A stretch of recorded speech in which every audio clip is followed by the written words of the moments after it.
Assalamualaikum warahmatullahi wabarakatuh. Berjumpa lagi dengan kami di channel Sajadah Kiai. Kali ini kami akan membahas kisah sahabat Nabi, Abbad bin Bishr, si Abid yang gagah merdu. Abbad bin Bishr adalah seorang sahabat yang tidak asing dalam sejarah dakwah Islam.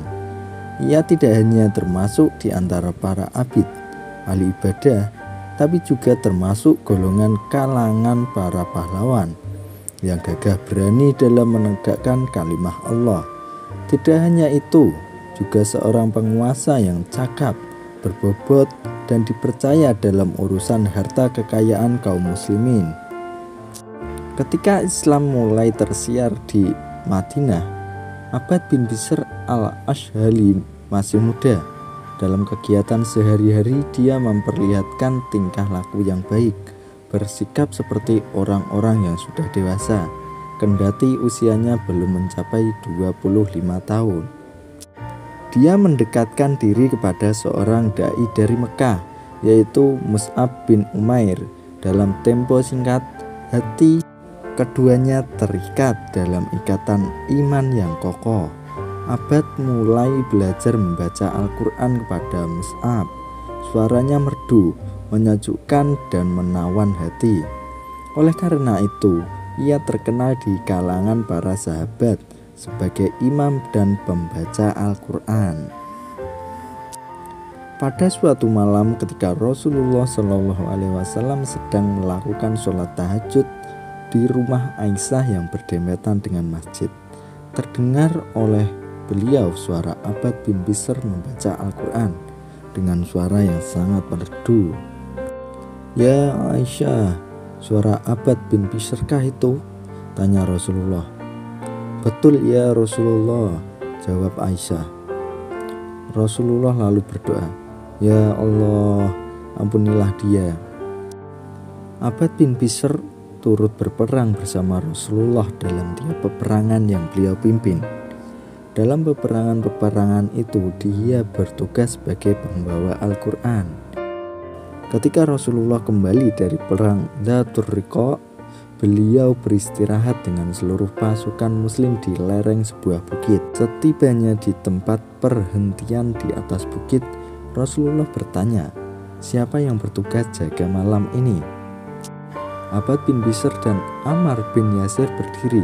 "Kami ya Rasulullah," kata keduanya serentak. Rasulullah telah menjadikan keduanya bersaudara ketika kaum muhajirin baru tiba di Madinah. "Aku yang tidur lebih dahulu," jawab Ammar yang bersiap-siap untuk berbaring tidak jauh dari tempat penjagaan. Dalam suasana malam yang tenang dan hening, Abbad sholat malam dan larut dalam manisnya ayat-ayat Al-Quran yang dibacanya. Dalam sholat itu ia membaca surat Al-Kahfi dengan suara memilukan bagi siapa saja yang mendengarnya. Ketika Abbad tenggelam dalam mahabbah dengan Robnya, seorang laki-laki datang dengan tergesa-gesa dan melihat seorang hamba Allah sedang beribadah.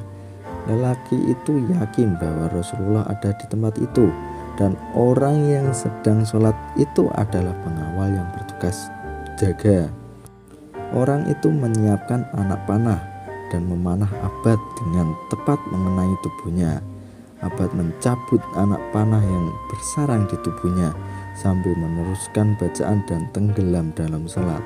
Orang itu memanah lagi dan mengenai Abbad dengan jitu.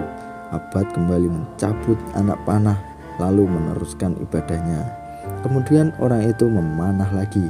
Abbad mencabut lagi anak panah dari tubuhnya seperti dua anak panah terdahulu.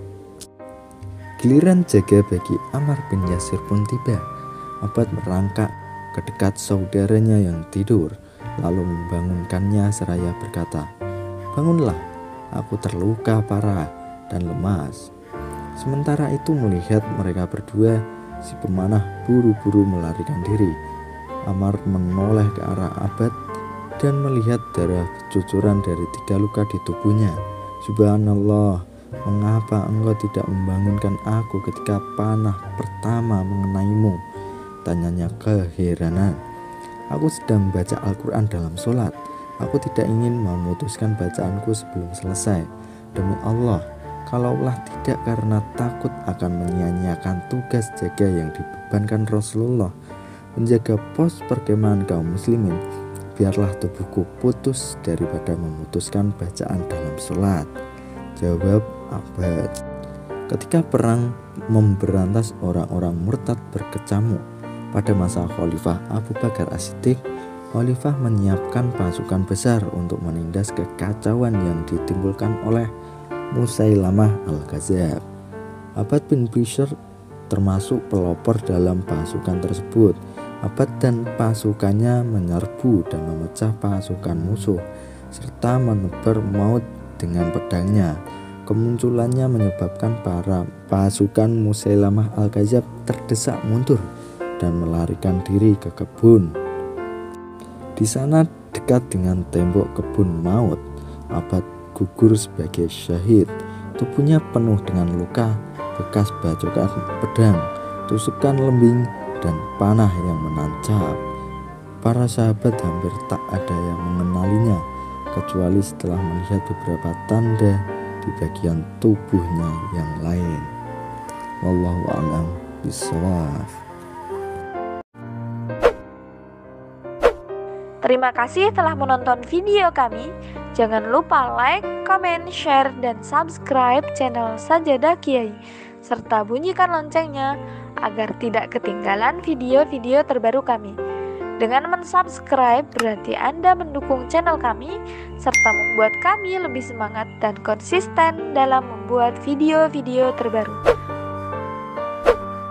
Wassalamualaikum warahmatullahi wabarakatuh.